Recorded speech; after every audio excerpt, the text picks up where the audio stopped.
Y he titulado a esta predicación La novia y la adúltera. La novia tiene una característica muy especial. ¿Alguno de ustedes se acuerda cuando estaba enamorado o todavía está enamorado?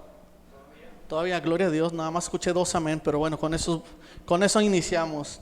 ¿Se acuerda cuando usted estaba enamorado y tenía su novia, ahora que es su esposa probablemente? ¿Sí?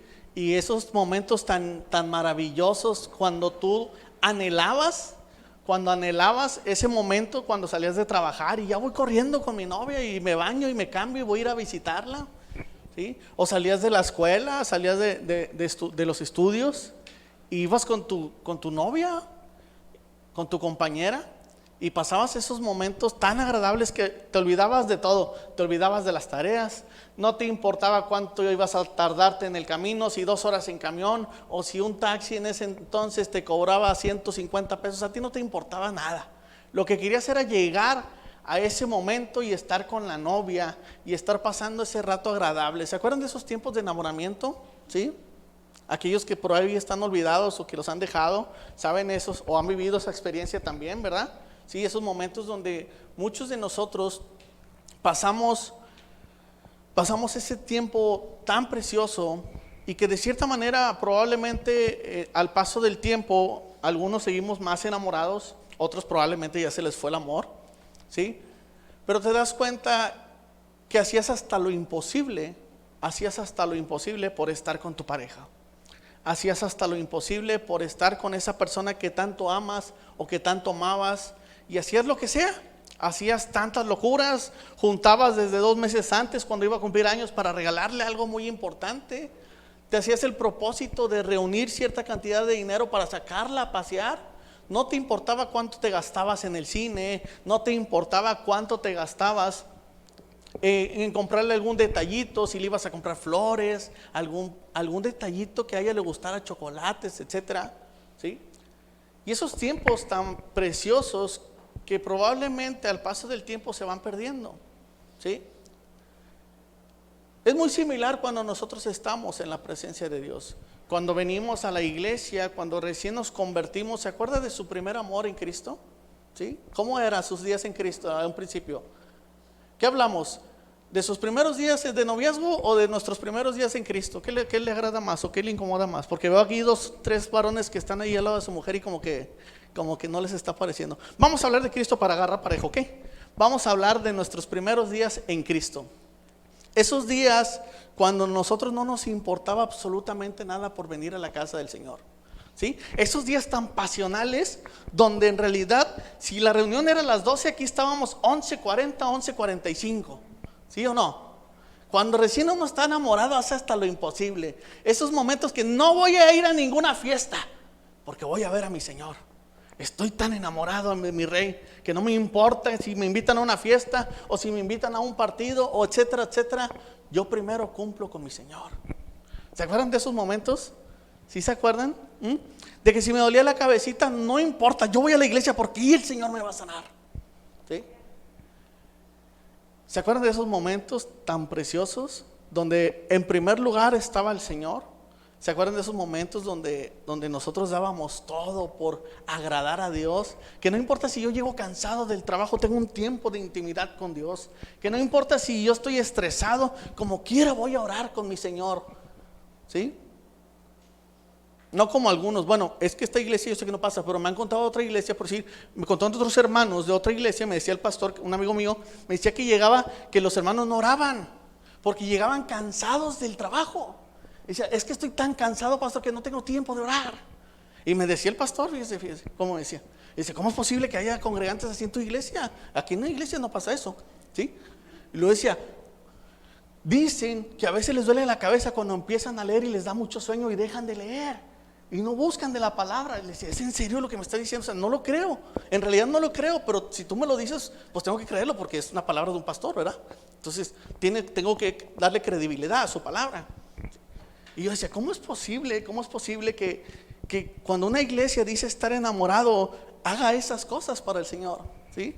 Peor aún, me decía que a veces ni las ofrendas completaban la renta, que eran tan pobres las ofrendas que ni siquiera se completaba una renta. Dice, ¿cómo puede ser? Pues si la iglesia primero da. Si cuando uno está enamorado no importa si me gasto 600 pesos en el cine con mi novia y compro el combo más grande de chocolates, palomitas, 2 refrescos, nachos con extra queso. ¿Cuánto es 600? Está bien, no pasa nada. ¿Sí? ¿Cómo es posible? Digo, ¿cómo es posible? Eso no pasa cuando uno está enamorado. ¿Se acuerdan de los regalos que le daba a su novia? ¿Se acuerdan de los detallitos? Alguna vez, me estoy seguro que alguna vez regaló un oso de este tamaño. ¿Alguna vez usted regaló unas rosas de 24 rosas? ¿Sí? No las 3 rositas que lleva ahora. ¿Sí? Ni el peluchito de esos que se gana en la maquinita de esos de... ¿No? No. ¿Se acuerda cuando usted regalaba y cuando usted daba? Cuando estaba enamorado. ¿Sí? Esos eran regalos, esos eran detalles. ¿Sí? ¿Se acuerdan de las ofrendas que dábamos cuando estábamos enamorados del Señor? ¿Sí? Quiero leer una historia de la Escritura porque ya vi que varios están medio incómodos, se pusieron medio rojos. Y voy a ir a la Escritura y usted va a decir, Joel, esto no tiene nada que ver con lo que estás predicando. Quiero que me acompañe por favor 2 de Samuel capítulo 18. 2 de Samuel capítulo 18. Y en realidad no tiene nada que ver, pero quería desahogarme. No se crean. No se crean.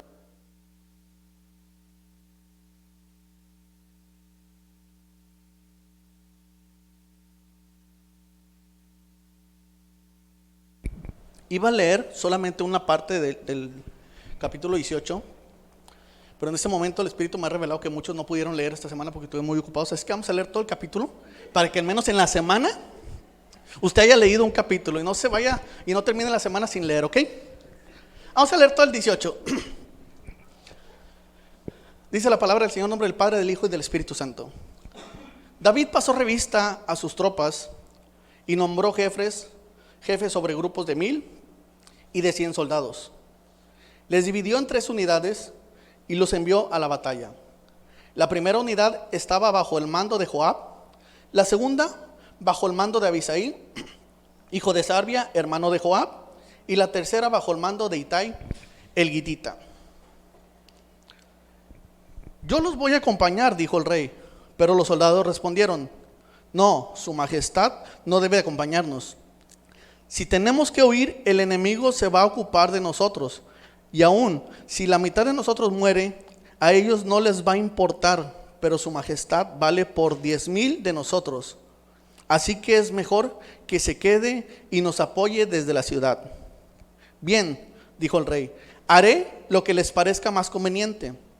Dicho esto, se puso a un lado de la entrada de la ciudad, mientras todos los soldados marchaban en grupos de 100 y de 1000. Además, el rey dio esta orden a Joab, Abisai e Itai: no maten duro al joven Absalón.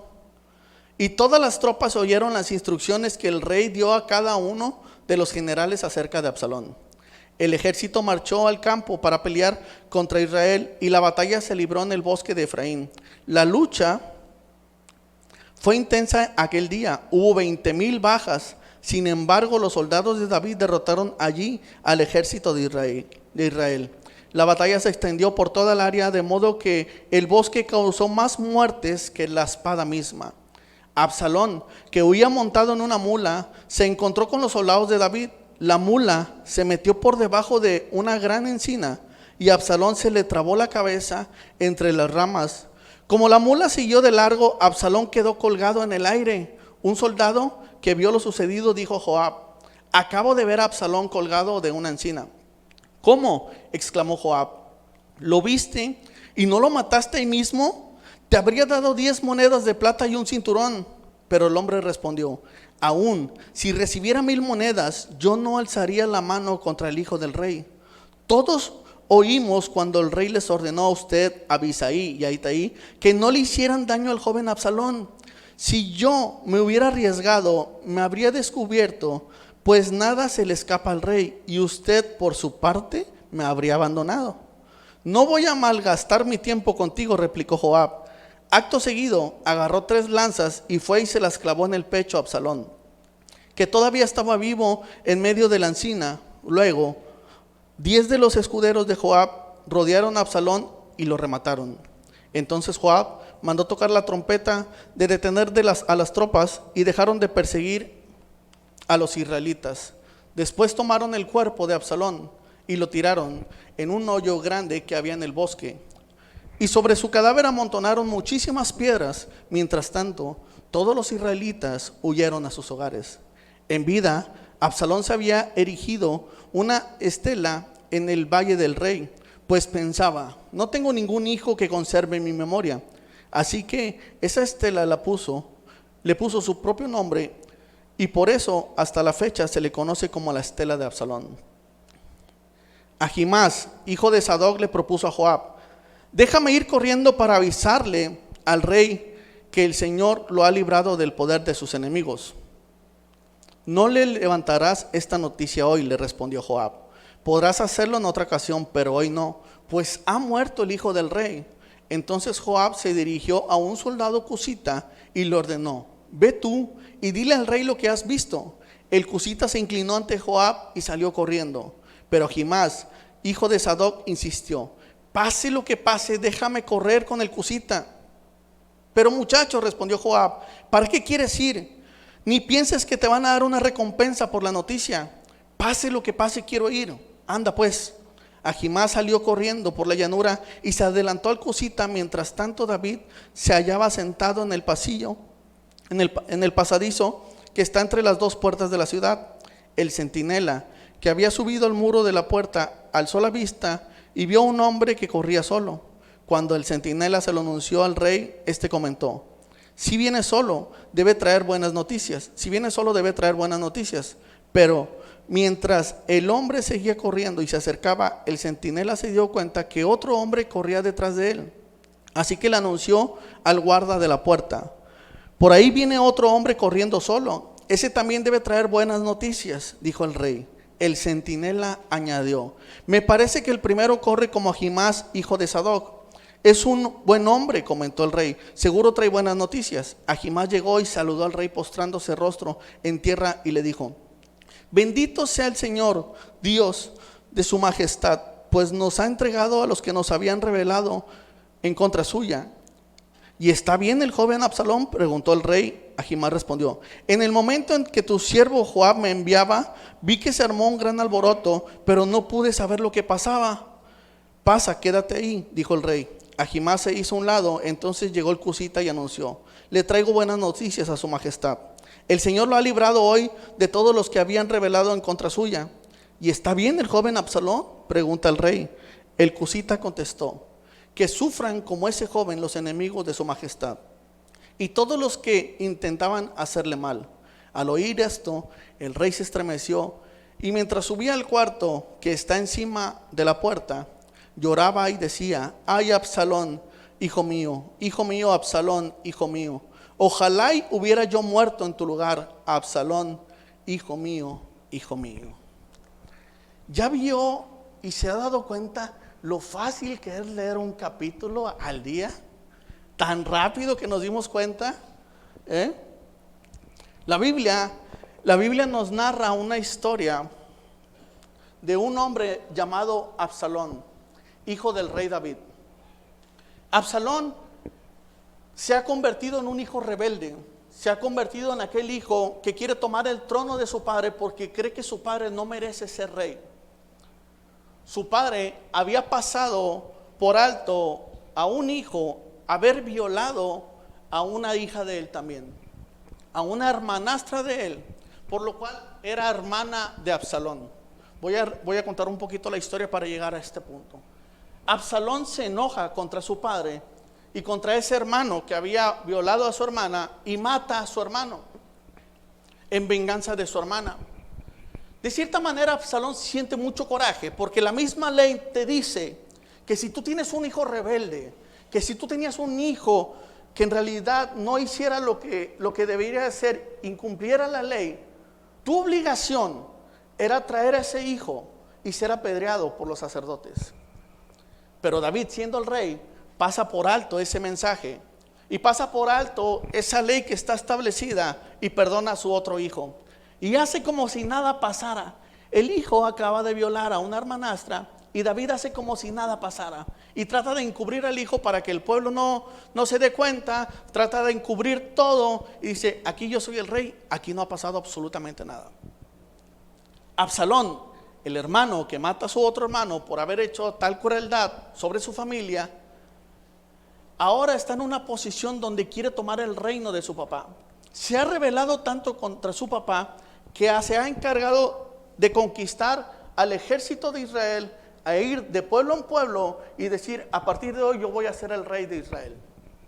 Absalón toma el reino y Absalón empieza a gobernar sobre Israel en ese momento. Y a gobernar estoy hablando entre comillas, porque David sigue siendo el ungido del Señor y sigue siendo el rey.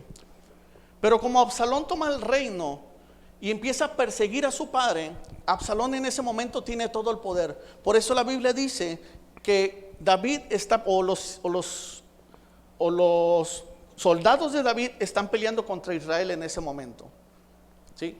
Los soldados empiezan a pelear contra el propio Israel, y dice la Biblia que en esa guerra y en esa batalla fueron más los que mató el bosque que los que mató la espada. Dios todavía seguía respaldando a David. Dios todavía seguía respaldando el reino de David en ese momento. Absalón es un hijo rebelde y Absalón se empieza a rebelar, pero llega un momento donde Absalón es perseguido por el mismo ejército de David, y dice la Biblia que Absalón se va corriendo, que iba en una mula corriendo, ¿sí? Que iba en una mula, y como tenía el pelo tan largo, era un hombre muy guapo. Dice la escritura que era un hombre bien, de buen parecer, tenía el pelo largo. Inclusive dice la escritura que su pelo pesaba cerca de 4 kilos. Imagínense el pelo tan precioso que envidian las mujeres. ¿Sí? Imagínense el pelo en ese momento. Y va arriba de su mulita y se le atora en un tronco y se queda colgado. ¿Le han estirado el pelo a usted alguna vez? ¿Sí? Yo no, ya tengo rato que no tengo pelo por lo mismo. Mi esposa me greñaba mucho, por eso decidí pelarme. Pero sí le han estirado el pelo, ¿y cómo duele? ¿Cómo duele? Duele bastante, ¿no? Ahora imagínese estar colgado por tu pelo. Entonces llega el momento donde Absalón solito se queda al descubierto. Llega un momento donde Absalón está atrapado y hay un hombre que le dice, en una versión dice Ahimás, en esta versión dice Ahimás, pero Ahimás, llega un momento donde está colgado Absalón, donde llega otro hombre y le dice a Joab: oye, ya lo vimos, ¿y por qué no lo matan? ¿Por qué no lo matan? No, nosotros escuchamos que te dijo el rey. Nosotros escuchamos que te dijo claramente, digo, maten a todos, pero cuídenme al niño porque es mi hijo, ¿sí? A pesar de que es rebelde, a pesar de que se está portando mal, cuídenlo, no le vayan a hacer absolutamente nada, ¿sí? Dice, nosotros no nos vamos a encargar de eso. Joab era un hombre de esos rudos, era un hombre de esos que dice: ¿sabes qué? Pues a mí no me importa lo que haya dicho el rey. Si este fue rebelde contra el mismo reino de Israel, yo mismo voy a matarlo. Dice que Joab agarró su lanza y le tiró 3 flechas y mató al joven Absalón, ¿sí? Después los escuderos mismos de Joab hicieron lo que Joab y terminaron y lo remataron. Pero hay un joven, y nos dice la escritura, llamado Ahimás, ¿sí? Ahimás, en esta versión que estoy leyendo, que ese hombre le encanta el chisme, ¿sí? Dígale que está a su lado: qué bueno que viniste.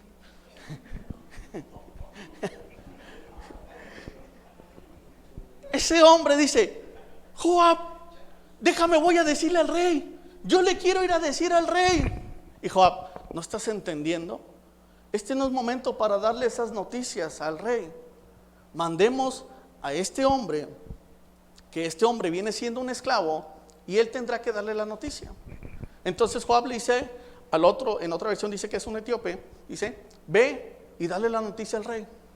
Dile que ya no hay nada que temer, que ya no se tiene que esconder, que Absalón ha muerto y que hemos ganado la batalla.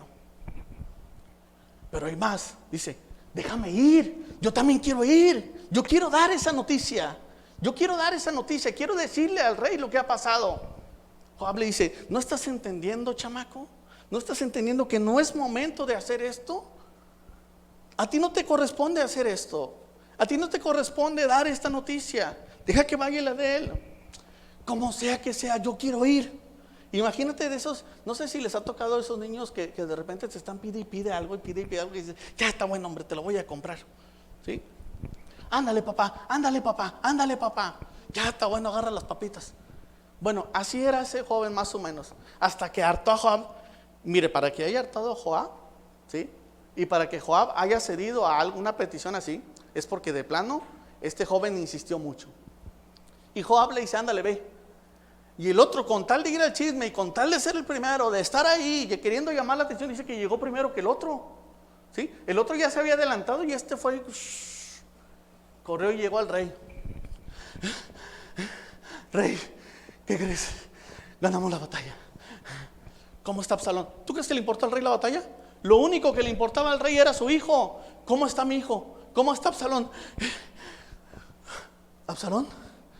No sé, yo solo sé que ganamos la batalla. Es que había mucho alboroto y no vi. El rey, la única noticia que estaba esperando era la noticia de su hijo. A él ni siquiera le estaba interesado en ganar una batalla. Él lo que quería era que su hijo se pudiera arrepentir en ese momento. Que probablemente pescaran a su hijo, trajeran a su hijo al reino y le dijeran, aquí está tu hijo, ¿qué vamos a hacer con él? Vamos a perdonarlo. ¿Te vas a ir para qué lado, hijo? Te voy a dar estas tierras. Probablemente esa era la idea de David. Y no vas a salir de ahí, te voy a castigar. Pero David no quería matar a su hijo. Creo que ninguno de nosotros como padres, por más rebelde que sea tu hijo, quieres matar a tu hijo. Por más rebelde que haya sido tu hijo, ¿quién quisiera matar a un hijo? Pero llega y más, dice, no sé qué pasó. Y llega el otro hombre y le dice, Señor, hemos ganado la batalla. ¿Cómo está mi hijo? Ya sé que ganamos, quiero saber cómo está mi hijo. Que a todos tus enemigos le pase lo que le pasó a tu hijo. Y David se entristece tanto y empieza a llorar. Se da cuenta que su hijo ha muerto. Se da cuenta que su hijo ya no estará más en esta tierra. Pero no te voy a hablar hoy de David. Hoy te voy a hablar de este joven llamado Ahimás. De este joven que probablemente quiere ser de esos cristianos que quieren estar en todos lados, que quieren figurar en muchos lugares, que quieren dar la noticia de todos, que quieren llamar la atención. He titulado esta predicación La novia y la adúltera. Ya te he descrito a la novia, ya te he descrito lo que podemos hacer por una novia o por un novio en este caso. Pero quiero hablarte de la adúltera. La adúltera es esa mujer que quiere llamar la atención. La adúltera es esa mujer que quiere provocar. Es esa mujer que te quiere seducir. La adúltera es como el pecado. Te seduce en cada momento. Te seduce en cada instante. Y está aprovechando cualquier oportunidad para hacerte caer. La adúltera es una provocativa. La adúltera siempre te está provocando y siempre está viendo en qué momento tú puedes distraerte para llegar a ti. A la adúltera no le interesa tu condición. Si algún día tú te enfermas, la adúltera te va a abandonar. La novia va a permanecer. Tu pareja fiel va a estar contigo ahí en las buenas y en las malas. Pero la adúltera llegará el día donde te va a abandonar. Porque la adúltera solamente busca esos momentos pasionales. La adúltera busca solamente esos momentos y después te desecha. La adúltera es el pecado. Son esos momentos placenteros. Son esos momentos que te dan placer por un momento, por un tiempo. Pero cuando tú dejas de pecar, te sientes mal por lo que has hecho. La adúltera es esa mujer que te está acechando y te está buscando y que no le importa que tú tengas una pareja, no le importa que tú tengas un esposo. Ella te va a acechar. La adúltera siempre quiere llamar la atención. Hay más, en este momento es ese hombre que quiere llamar la atención. Yo no te voy a hablar de una adúltera que está en contra tuya. Te voy a hablar de una adúltera que probablemente hay dentro de nosotros y no nos hemos dado cuenta. Te voy a hablar de una adúltera que probablemente está en nuestro corazón y no nos hemos dado cuenta. Que probablemente queremos llamar la atención. Que probablemente estamos buscando un Dios o un Cristo solamente para que nos dé placer en cierto tiempo y en cierto momento. Que probablemente estamos buscando a un Cristo solamente para ratos placenteros. Que no lo estamos buscando como el verdadero novio, sino solamente lo estamos buscando para sacar algún provecho. Una adúltera es aquella que te saca el dinero, que no le interesa cuánto traigas ni con cuánto te vayas a quedar. La adúltera solamente quiere un beneficio tuyo. Solamente busca un momento placentero, solamente busca un momento pequeño de ti y abusa de ti. Hoy en día hay muchos cristianos que solamente buscan un momento placentero en Cristo. Hay muchos cristianos que solamente están buscando sacar un beneficio del novio. Hoy en día hay muchos cristianos que solamente están buscando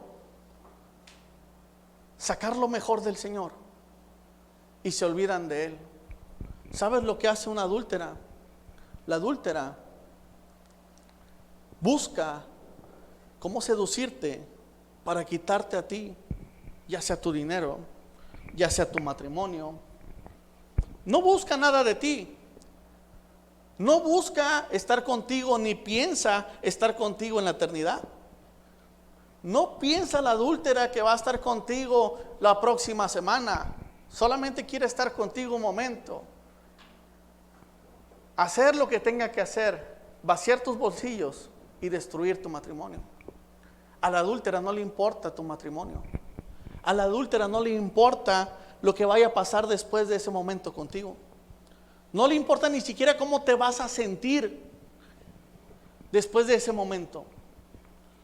Después de tener ese momento placentero, ella va a dar la vuelta y se va a ir. Ella no te va a pedir tu contacto. Ella no te va a pedir, te quiero ver próximamente. Te veo la próxima quincena que rayes. Te veo la próxima semana cuando cobres. Entre semana ni me hables.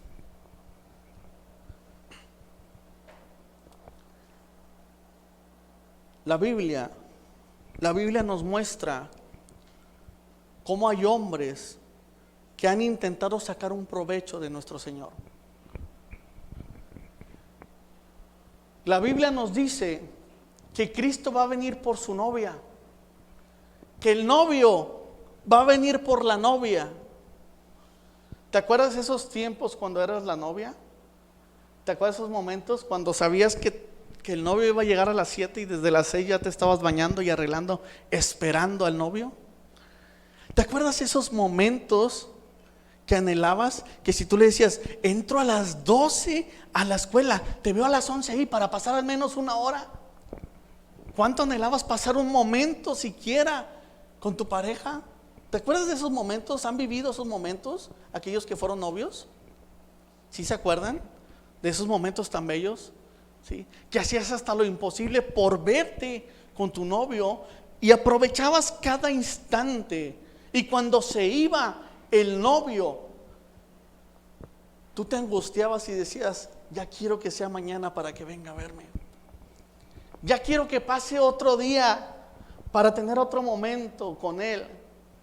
Esos momentos de amor, esos besos pasionales, esos abrazos que jamás vuelven. ¿Se acuerdan de esos momentos? Cuando no te importaba absolutamente nada y en todo el día estabas pensando, a las 7 llega mi novio. Que no te importaba absolutamente nada. Y hacías todos los quehaceres que tenías que hacer en tu casa, porque si no, mamá no te dejaba ir con el novio. Y hacías todo lo imposible porque la casa estuviera ordenada con tal de que te dejaran salir con el novio. ¿Te acuerdas de novio? Que le pedías el carro a papá y te decía, si no lo lavas no sales. ¿Y cómo lavabas el carro con esa pasión? Y hasta comprabas tu almorol. ¿Te acuerdas todo el sacrificio que hacías cuando eras novio?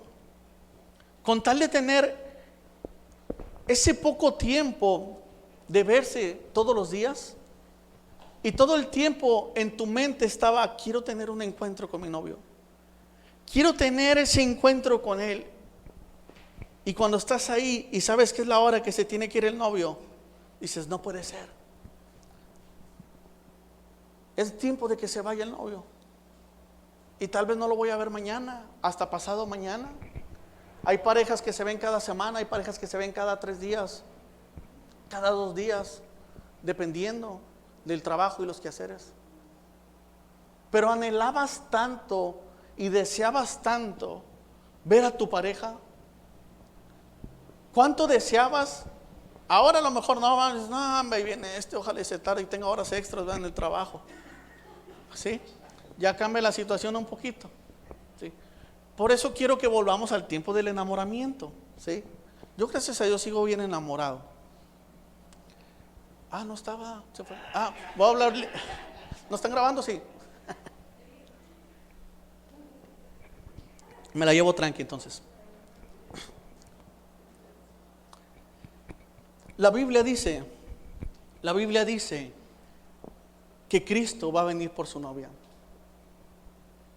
Y por lo tanto, nosotros como la novia de Cristo debemos anhelar cada momento como si Cristo viniera.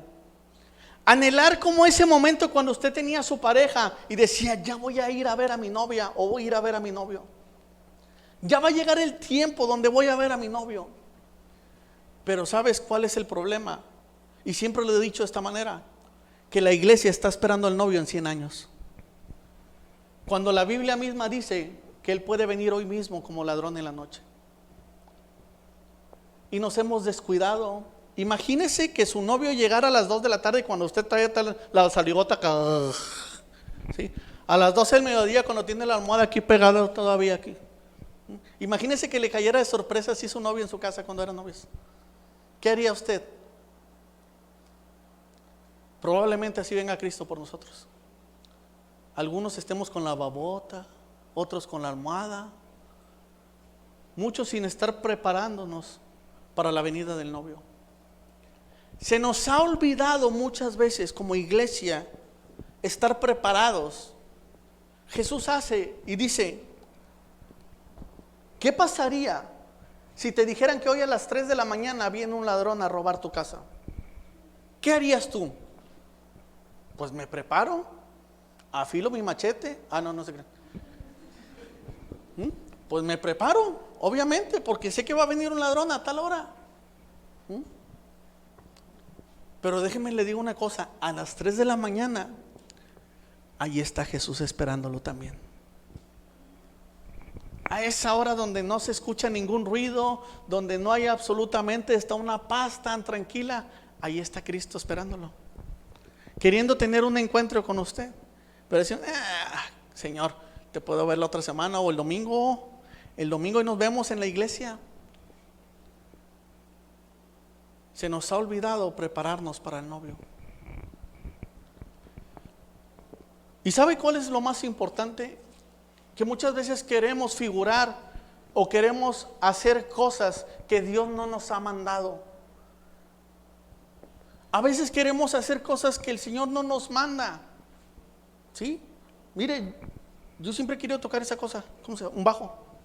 Siempre he querido tocar un bajo, pero yo sé que no fui para eso. ¿Sí? Dice mi esposa que no puedo ni siquiera aplaudir al compás de todos los demás, que voy a andar tocando un bajo. Por eso si usted ve, y deje de eso, lo que cuando me vea, yo no aplaudo, porque luego desentono con todos. Dice, ¿qué vas a andar agarrando un bajo? ¿Sí? Siempre he querido agarrar un bajo y tocarlo, pero yo sé que no fui llamado para eso. Pero muchas veces estamos así en áreas que que no debemos de estar solamente por aferrarnos a algo. Hay más.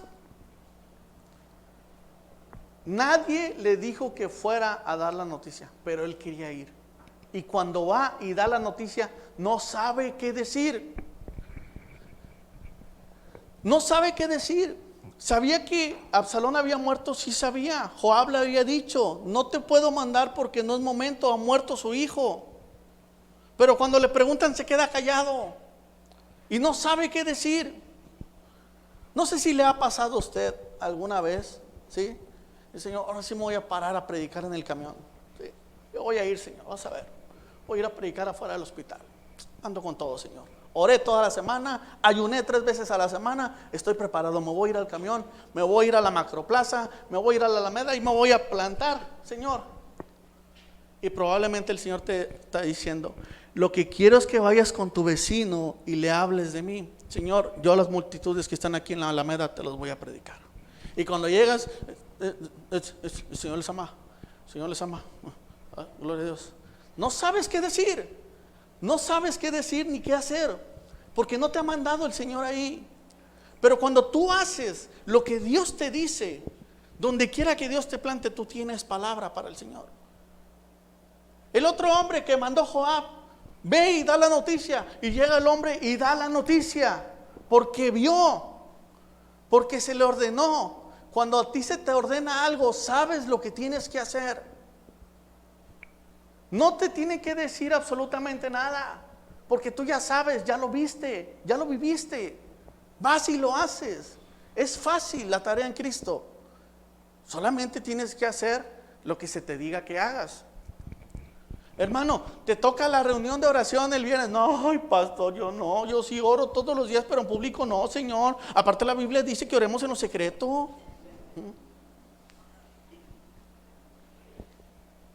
Cuando se te manda a hacer algo, solamente lo haces, porque ya sabes, ¿sí?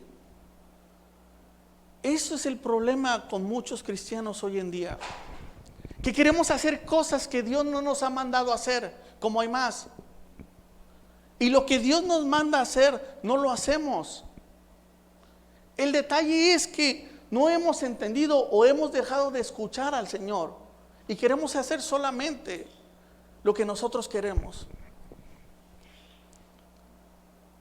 ¿Se acuerdan de Moisés? ¿Cómo se le presenta el Señor a Moisés? En una zarza, ¿sí? Y se le presenta y le dice: vas a ir a hablarle primeramente ¿a quién? Al pueblo. El primer desafío de Moisés es hablar al pueblo. Y donde Moisés empieza a renegar del Señor y dice: no, es que ¿qué les voy a decir yo al pueblo? Para empezar, yo nunca he vivido con ellos. No he convivido con ellos, ni siquiera me van a reconocer. ¿Y qué les voy a decir? ¿Quién me envió? No me van a creer, Señor. Aparte, yo soy tartamudo, Señor. Yo no puedo hablar bien. Yo soy tartamudo. Pero Moisés ha visto cara a cara al Señor. Se le ha presentado al Señor y no tiene otra opción más que hacer lo que el Señor le dice que haga. ¿Ven la diferencia? Ahora quiero que entienda algo. Probablemente usted hoy tenga miedo de hacer la voluntad de Dios. Déjeme decirle que ese sí es Dios. Porque Dios te va a poner algo que tú no estés preparado para hacer. Que con tus capacidades probablemente te sientas mal. Porque yo, ¿quién soy, Señor? Yo no soy nadie para ir a predicar. Yo no soy nadie para hablarle a esta gente. Yo no soy nadie para orar en frente de todo, Señor. Yo no soy nadie para predicar en toda esta gente. Cuando sientas ese temor, ten por seguro que es Dios. Es Dios quien te está hablando y te está diciendo y te está impulsando a hacer nuevas cosas en tu vida. Cuando tú sientes ese deseo en tu interior que yo quiero hacer, yo lo voy a hacer, ese no es Dios. ¿Sabes por qué? Porque escuchar la voz de Dios siempre te va a llevar a enfrentar cosas nuevas, cosas que tú no estás preparado para hacer. Ninguno de los siervos de Dios que tú has visto en la Escritura estaba preparado. Y todos los siervos grandes del Señor tuvieron miedo. Todos en un principio: no, Señor, yo no. Te equivocaste, Señor. ¿Yo quién soy? No, Señor, sí, ¿cómo lo voy a hacer yo, Señor? O sea, yo no estoy preparado para eso. Todos los siervos que tú ves que han sido usados por el Señor han tenido miedo para hacer esa tarea. Nadie estamos preparados para hacer esa tarea. Anoche me dice el pastor, ¿vas a predicar? Yo, sí, pastor. Por dentro estaba temblando, por dentro estaba sudando. No estoy preparado muchas veces para ciertas ocasiones. Para mí no es lo mismo predicar aquí que predicar en la otra iglesia. Es mucho más responsabilidad predicar aquí porque estoy tomando un lugar que es un lugar muy privilegiado. Y no es que aquel no sea privilegiado, pero aquel ya estoy acostumbrado. Pero venir aquí me siguen temblando los pies. Si usted ve, estoy sudando todavía. No sé quién apagó el clima.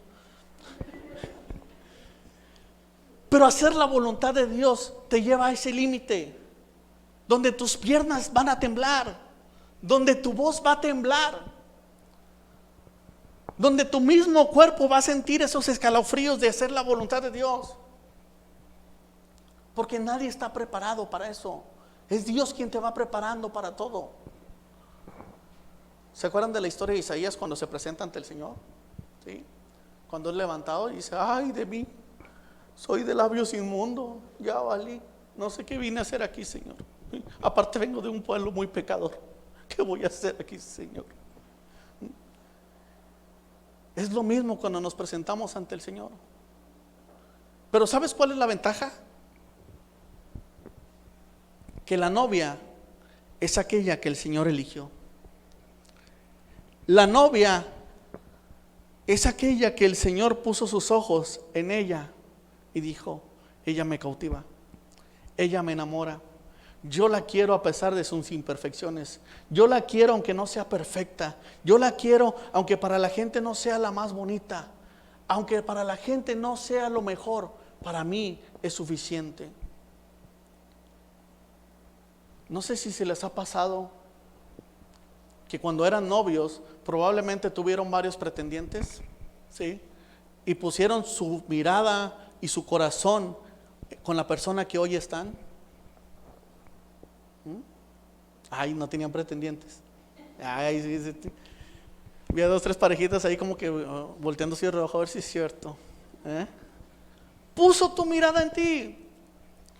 Y sin importar lo que había alrededor o los otros pretendientes que tuviera, te eligió a ti. Y probablemente tú no te sentías capaz de enamorarla o de enamorarlo. Probablemente tú no te sentías el más guapo del salón o de la clase o de la colonia, pero te eligió a ti.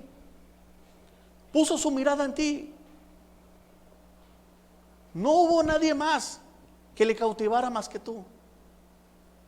Así es el Señor con nosotros. Pone su mirada en nosotros y no nos deja hasta que cumpla su propósito. ¿O no se acuerda cuando estaba conquistando a su pareja? ¿Cómo era de gorroso?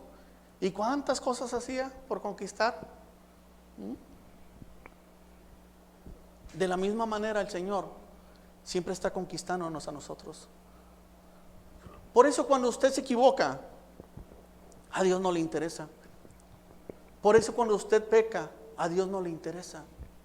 Por eso cuando usted falla, a Dios no le interesa. Porque Él no ha dejado de poner su vista en nosotros. Él sigue día tras día enamorándonos, aún y a pesar cuando nosotros le hemos fallado. Aún y cuando a pesar nosotros le ignoramos por completo, Dios te sigue hablando. Y Dios sigue poniendo la mirada en ti. ¿Quién se puede presentar digno ante el Señor? Miren, el Antiguo Testamento, para presentarse en el altar, así sudando como estoy ahorita, yo hubiera caído muerto, aunque no hubiera pecado. Nomás por el simplemente hecho de sudar, ya hubiera ensuciado mi ropa y hubiese caído muerto. Era tanta la exigencia para presentarse ante el Señor. Pero hoy tus errores, tus pecados son justificados mediante la sangre de Cristo. No importa cuánto hayas pecado, no importa cuánto te hayas alejado, tienes una nueva oportunidad de presentarte ante el Señor. ¿Alguna vez se pelearon en el noviazgo y tuvieron que presentarse ante su pareja y pedir perdón? Esa es la misma historia de nosotros con Dios. Es la misma historia de nosotros con Cristo. Seguimos cometiendo errores y nos seguimos presentando ante Él pidiéndole perdón. No somos perfectos. Seguimos cometiendo errores. Buscamos la perfección. Buscamos no cometer errores. Buscamos no fallarle, que es diferente. Pero al final de cuentas, seguimos fallando muchas veces. Pero Dios sigue poniendo la mirada en ti. Dios te sigue amando de la misma manera que te amó desde un principio, inclusive antes que tú vinieras a este lugar. La Biblia dice que Él nos amó primero, que no es que nosotros le hayamos escogido, Señor, bueno, ya te voy a seguir, Señor. Ya tomé la decisión que te voy a seguir. No, Dios venía hablándonos. Dios venía diciéndonos cuánto nos amaba. Aún y cuando nosotros lo rechazábamos, Él estaba insistente sobre nosotros. Desde antes que viniéramos a Él, Él ya nos amaba. Y sigue amándonos a pesar de nuestros errores. Y sigue poniendo la mirada en ti. Y sigue insistiendo que tú puedes hacerlo. Que no es por tu capacidad, que no es por tu dinero, que no es por lo que tú tengas. Es que Él quiere obrar en tu vida. Él ya puso la mirada en ti. Jeremías decía: Señor, es que yo soy un niño, Señor. Yo no puedo, Señor. Mira a todos estos que están aquí. Yo soy como un niño frente a ellos, Señor. ¿Qué me van a hacer caso a mí? Pero luego ves un Jesús de 12 años predicando en el templo y los sacerdotes asombrados. Porque no importa cómo te sientas, si pequeño, si como un niño. Señor, es que yo no sé la escritura y mis hermanos sí se la saben por completo. ¿Yo qué voy a andar predicando? Y resulta que Dios te quiere usar con lo poco que tú te sabes. ¿No les ha pasado que leen la escritura y de repente viene una persona y esa palabra que tú habías leído la vas a aconsejar? Es hermoso. Eso es hermoso de parte de Dios. Que no necesitaba yo tenerme toda la escritura aquí en la cabeza porque la había leído una hora antes y hoy tengo que predicársela a cierta persona. Ese es Dios usando tu vida, con lo poco que sepas o lo mucho que sepas. Dios sigue usándonos. Y Dios quiere seguir levantando a esta iglesia. Quiere seguir levantando a cada uno de nosotros. Y quiere seguir usándonos. Ha puesto su mirada en cada uno de nosotros. Pero ¿sabes cuál es el problema? Que estamos enfocados en otra cosa. Que queremos hacer otra cosa que Dios no nos ha puesto que hagamos en esta tierra. Mateo capítulo 14. Te voy a leer. O no te voy a leer, porque ya sé que todos se saben la escritura. Habla acerca de la multiplicación de los panes. ¿Sí? Jesús está en el monte y hay una multitud de personas. Y le dice a los discípulos: ¿saben qué? Estas personas se van a desmayar ahorita que se vayan. Hay que darles de comer. Señor, no hay dinero, Señor, o sea, no tenemos nada. Aparte, son un chorro, mejor que se vayan. No. Denles de comer ustedes. Y Jesús levanta el canasto y se empiezan a multiplicar los peces y los panes. Pero ¿sabes cuál es el problema? Que ahí había muchos adúlteros. Solamente fueron a aprovecharse del momento. ¿Dónde estaban todas esas personas que vieron el milagro de Jesús y comieron del milagro de Jesús? ¿Dónde estaban esos en el aposento? ¿Dónde estaban esos miles de personas en el aposento?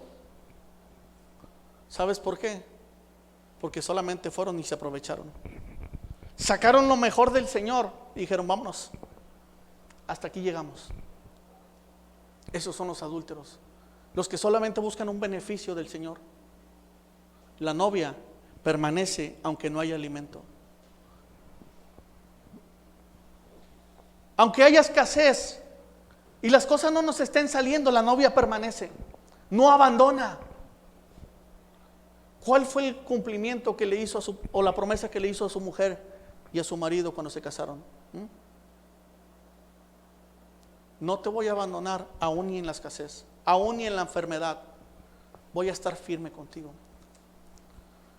Los que estamos casados sabemos que hemos pasado momentos difíciles. Todo matrimonio ha pasado por ese tiempo, ese momento de escasez. Pero no por eso dice, ay no, pues ya vete, mejor no me sirves para nada, ni siquiera eres capaz de traer comida a la casa. Sabes que es un proceso y vives ese proceso.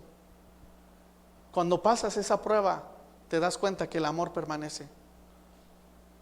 Y un día que el Señor te lleve arriba y que te ponga en lo alto, tú puedes gozarte con tu pareja y decir, ¿te acuerdas cuando no teníamos? ¿Te acuerdas cuando había escasez? Eso es muy hermoso. Pero de la misma manera, hay muchos que en la escasez abandonaron al Señor. Hay muchos que pusieron por encima su trabajo que el Señor. Que dijeron, ¿sabes qué, Señor? No, yo no puedo con esta escasez, yo mejor me voy. Yo necesito trabajar, yo quiero depender de mí. Esos son los adúlteros. Los que solamente sacaron el provecho y cuando se acabó el provecho, se fueron. Ya no hay nada que ofrecer, ya no tienes nada que darme, yo mejor me voy. ¿Sabes cuál es la novia? La que tiene temor pero te hace caso. ¿Se acuerdan de Ananías con Saulo?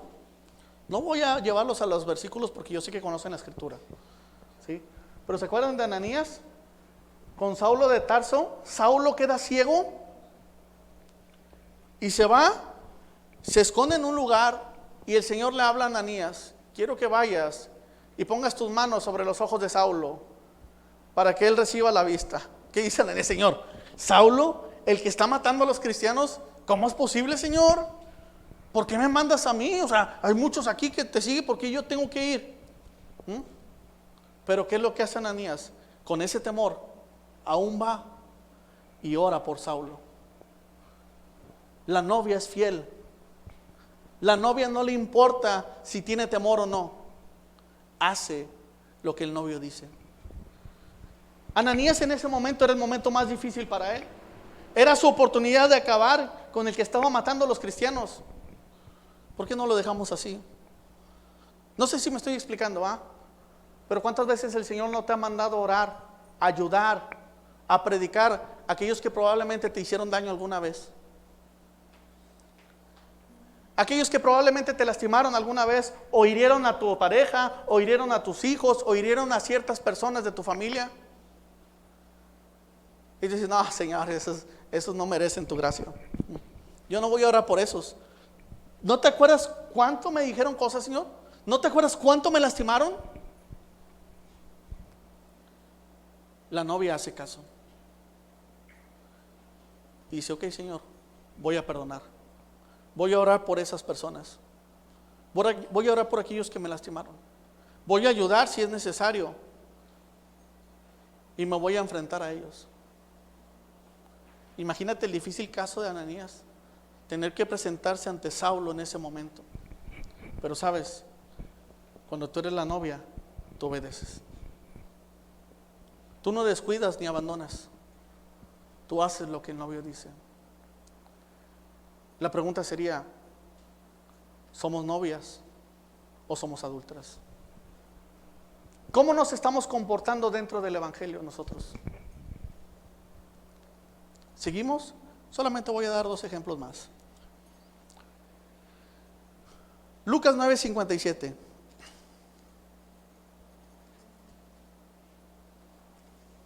Lucas 9:57.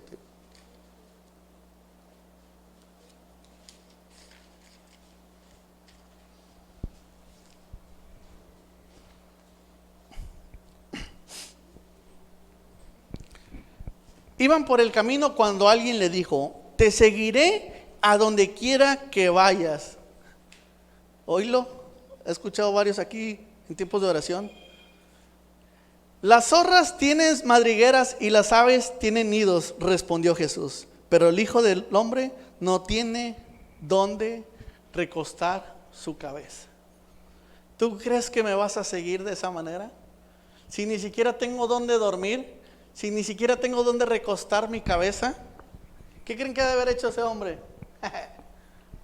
Sí, Señor, no importa que durmamos en la calle y con mucho frío, yo te voy a seguir. Vámonos al monte, Señor. Los tiempos difíciles vienen para todos nosotros. Y si mi Señor Jesús no tenía ni dónde recostar su cabeza, ¿qué nos espera a nosotros como hijos de Dios? ¿Por qué siempre queremos comodidades? ¿Por qué siempre buscamos excentricidades? ¿Por qué siempre buscamos lo mejor y nos olvidamos de aquello que vale la pena? ¿Por qué siempre queremos nosotros las comodidades para mí y me olvido de lo que es mi Señor?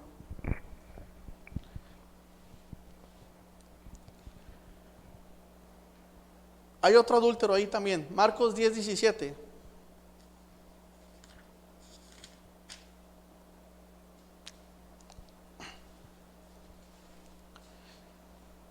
Cuando Jesús estaba para irse, un hombre llegó corriendo y se postró delante de él. Maestro bueno, le preguntó, ¿qué debo hacer para heredar la vida eterna? ¿Por qué me llamas bueno?, respondió Jesús. Nadie es bueno sino solo Dios. Ya sabes los mandamientos: no mates, no cometas adulterio, no robes, no prestes falso testimonio, no defraudes, honra a tu padre y a tu madre. Maestro, dijo el hombre, todo eso he cumplido desde que era joven. Jesús lo miró con amor y añadió, una sola cosa te falta. Anda, vende todo lo que tienes, dáselo a los pobres y tendrás tesoros en el cielo. Luego, ven y sígueme. ¿Qué hizo el hombre? ¿Qué hizo el hombre? Le siguió, dijo, sí, Señor, vamos a vender todo lo que tengo. Imagínese ahorita que ha construido muchas cosas, ahí tiene su casa, su carro bien padre, que llega el Señor, ahora que ya tienes todo, vende todo y sígueme. Le seguiríamos, porque la novia le seguiría. La novia le seguiría. ¿A poco no siguió Sara a Abraham?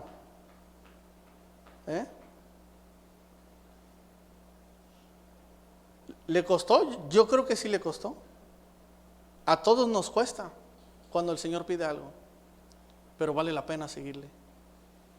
Pero para que no se sienta mal, vamos a la última, Juan 60 al 60. Juan 6:60, perdón.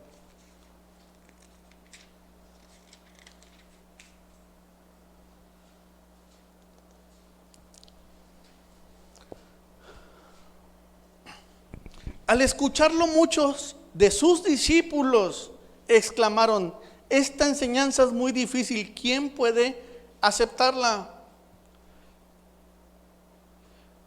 Bríquese al 66, por favor, ahí mismo. Desde entonces, muchos de sus discípulos le voltearon la espalda y ya no andaban con él. Así que Jesús les preguntó a los 12, ¿también ustedes quieren marcharse? Eran discípulos de Jesús, pero cuando Jesús les está dando la palabra, les está diciendo, miren, lo que tienen que hacer es esto, lo que tienen que hacer el otro. Y no, dice, es muy difícil lo que estás pidiendo, Señor. O sea, nos estás pidiendo demasiado. Yo mejor me voy. ¿Sí? ¿Cuántos no se han ido de la iglesia por no querer seguir a Jesús? Porque se les hizo demasiado. ¿Y sabes lo que le dice el Señor? ¿Se quieren ir también? ¿Se les hace difícil? Vámonos. El que sigue y nos vamos. ¿Sí? La Biblia nos da una enseñanza en muchas partes de la Escritura, y solamente traje unos ejemplos para darnos cuenta de cómo nos estamos comportando nosotros. Porque Cristo va a venir por su novia, no va a venir por la adúltera. Cristo viene por su novia, el novio viene por la novia. Me gustaría que analizaras tu corazón. ¿Me estoy comportando como la novia o me estoy comportando como la adúltera? ¿Cómo nos estamos comportando? Si hoy viniese Cristo esta noche, ¿estamos preparados para su venida? ¿Estamos preparados hoy mismo para decir, sí, Señor, ven por nosotros? Aquí estamos, Señor. ¿Sí? Por eso Pablo empieza a regañar a la iglesia en el libro de Corintios. Porque le dice, ustedes no están entendiendo lo que significa la Santa Cena. Están menospreciando la cena del Señor. Se comportan de esta manera, se comportan de la otra, y por eso hay muchos enfermos, y por eso hay muchos cansados, y por eso muchos ya están durmiendo, y por eso muchos están yendo, porque están tomando indignamente la copa del Señor. Pablo tiene que reprender a la iglesia, porque la iglesia está viviendo un evangelio que no debe de vivirse. Está viviendo un evangelio esperando un Cristo en 100 años. Al cabo todavía no me voy a morir. Como si tuviéramos la vida, nosotros supiéramos cuándo vamos a vivir y cuándo vamos a morir. Como si yo supiera si mañana vivo, como si yo supiera que la próxima semana me puedo arrepentir. Como si Cristo no viniese. ¿Sabes cuál es la mentalidad del cristiano? Y no me va a dejar mentir. Que estamos preparados para ir con Cristo cuando yo muera, pero no nos hemos preparado para que Cristo venga. Y como yo tengo mi vida tan asegurada y me siento tan bien ahorita, pues no tengo ningún problema y no me ajusto al Señor. Pero si yo entendiera que Cristo puede venir hoy en la noche, ¿qué harías tú? Si el Señor hoy te revelara, ¿sabes qué? Vengo el martes a las 11 de la noche por la iglesia, ¿qué harías? ¿Te pones a predicar como loco? ¿Dejas tu trabajo y te pones en ayuno de aquí hasta el martes? ¿Sí? 3 días de ayuno, Señor, yo me los voy a aventar, lo que no te aventaste en toda tu vida.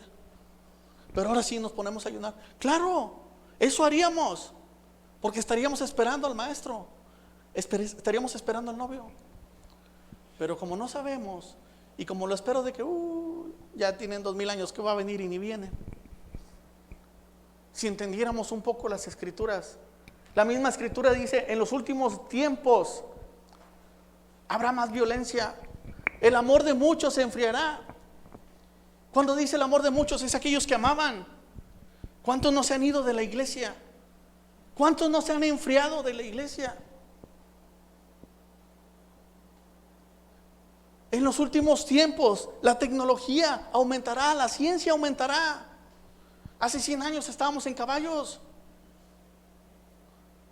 Oye, cualquiera puede traer un carro. Hay aviones, hay de todo. Hay tren bala. La tecnología, la ciencia está aumentando. ¿Se acuerda hace 30 años cómo tenía que hacer para comunicarse con alguien? Los jóvenes de ahora no saben los que son los teléfonos públicos. Ve, échale 2 pesos y échale otro peso más porque se te van a acabar los. Ya no saben qué es eso. Ahora tenemos todo disponible aquí. Podemos comunicarnos con otra persona de aquí hasta el rancho. La ciencia está aumentando a todo lo que da. Los últimos tiempos están cercas. Deberíamos de vivir un evangelio como le agrada al novio. ¿Qué estamos haciendo nosotros como iglesia? Dios te está llamando en este momento y Dios quiere que hagas lo que te ha mandado a hacer desde hace mucho. Pero tú estás como hay más, queriendo hacer lo que tú quieres, estando en lugares donde no perteneces y yendo a lugares donde no se te ha mandado. Probablemente estamos como hay más, haciendo lo que nosotros queremos, crees que es conveniente. Señor, yo te voy a ayudar. Quiero que te pongas de pie, iglesia.